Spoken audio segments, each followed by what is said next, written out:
কারণ এটা যারা বিভিন্ন পেশায়, আইনজীবী বলেন, আপনার ডাক্তার বলেন, প্রকৌশলী বলেন, বা যে যে পেশার, এটা কিন্তু একটা মানে আমি বলবো যে কবি, সাহিত্যিক, সকলের যেটা বলে বুদ্ধি ভিত্তিক একটা সংগঠন।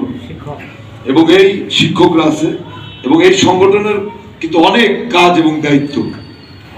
যেহেতু বিগত 17 বছরে অনেকে আপনারা এই সংগঠনটা সঠিকভাবে পরিচালনা করতে পারেন নাই, কারণ এই সংগঠনটা কিন্তু সব যারা বুদ্ধিজীবী, কবি, সাহিত্যিক, শিক্ষক, আমাদের ডাক্তার সমাজ, কিন্তু তাদেরকেও কিন্তু এই জিয়া পরিষদের বিভিন্ন প্রোগ্রামে আমরা দেখেছি ঢাকায় পুলিশি নির্যাতন, হামলা, এবং তাদের মতো বিত্তজনদেরকেও কিন্তু আওয়ামী সন্ত্রাসীরা এবং সরকারের পেটোয়া বাহিনী তাদেরকেও কিন্তু ক্ষমা করে নাই। এ কাজে এখন সময় এসেছে আপনাদের এই সংগঠনটাকে আরো শক্তিশালী করা। আমি বলবো যে টাঙ্গাইল জেলা যদি আপনারা ভালোভাবে আর একটু শক্তিশালী করেন, আপনাদের দিয়ে সামনে ইনশাল্লাহ আমার মনে হয় যে দেশ নায়ক তারেক রহমান অনেক বড় বড় দায়িত্ব এই জিয়া পরিষদকে দেবে, এটা আগামী নির্বাচনে আমাদের জন্য অনেক কাজে লাগবে। আজকে দেখেন যে মানে 5ই আগস্টের পর আমরা নতুন করে স্বাধীনতা পেয়েছি, কিন্তু স্বাধীনতা অর্জনের চাইতে রক্ষা করা যে কঠিন, এটা আমরা আগে শুনতাম, কিন্তু বর্তমানে বাস্তবে কিন্তু আমরা দেখতে পাচ্ছি বিএনপির প্রতি আজকে এখনো যে ষড়যন্ত্র,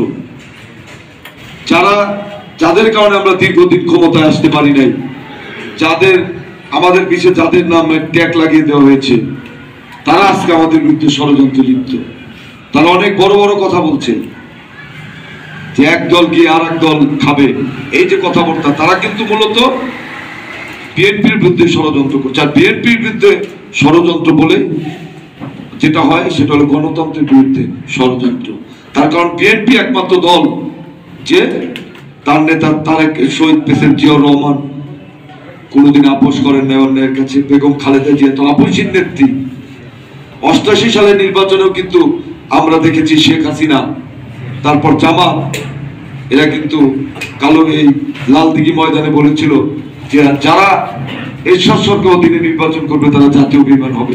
পরের দিন কিন্তু শেখ হাসিনা আর জামাতকে কিন্তু আমরা দেখলাম যে তারা জাতির সাথে ঠিকই বেইমানি করেছে। আমরা মনে করি যে বাংলাদেশের রাষ্ট্রের জন্য ফ্যাসিবাদী আওয়ামী লীগ, এবং আমি বলতে চাই যেহেতু আমরা নিজেরাই জামাত শিবির দুইটাই এই দেশের শত্রু, আজকে তারা বিভিন্ন ভাবে ষড়যন্ত্র করছে বিএনপির বিরুদ্ধে। এই ষড়যন্ত্রকে আমাদের সকলে মিলে ঐক্যবদ্ধভাবে আপনাদের বুদ্ধিভিত্তিক প্ল্যান প্রোগ্রামের মধ্য দিয়ে জিয়া পরিষদের বিভিন্ন কর্মকাণ্ডের মাধ্যমে এই সব ষড়যন্ত্রকে রুখে দিতে হবে। আর শহীদ প্রেসিডেন্ট জিয়াউর রহমান, যেখানে শেখ মুজিবের ইতিহাস শেষ, সেখান থেকে কিন্তু জিয়াউর রহমান শুরু। জিয়াউর রহমান এমন কি ছিলেন যে মাত্র 3.5 বছর ক্ষমতায় ছিলেন, তিনি এমন কি ম্যাজিক দেখালেন যে বাংলাদেশের মানুষকে, বাংলাদেশকে নিয়ে, যে তার প্রতিষ্ঠিত দল 3.5 বছর ক্ষমতায় ছিলেন, আজকে বাংলাদেশের সবচেয়ে বৃহত্তম এবং জনপ্রিয় দল, এবং সঠিক নির্বাচনের মাধ্যমে 5 বার ক্ষমতায় গিয়েছে। এবং আওয়ামী লীগ যে 3 টার্ম ক্ষমতায় ছিল, সেটা কিন্তু বিএনপির ক্ষমতাকেই তারা জোর করে কেড়ে নিয়েছিল। 3 টার্মে সুষ্ঠু নির্বাচন হলে কিন্তু বিএনপি ক্ষমতায় থাকতো, খালেদা জিয়া প্রধানমন্ত্রী ছিল। কাজেই জিয়াউর রহমান এমন কি রাজনীতি করলেন বাংলাদেশের জন্য, মানুষের জন্য, যে তার দলকে কোনোদিনও ভোট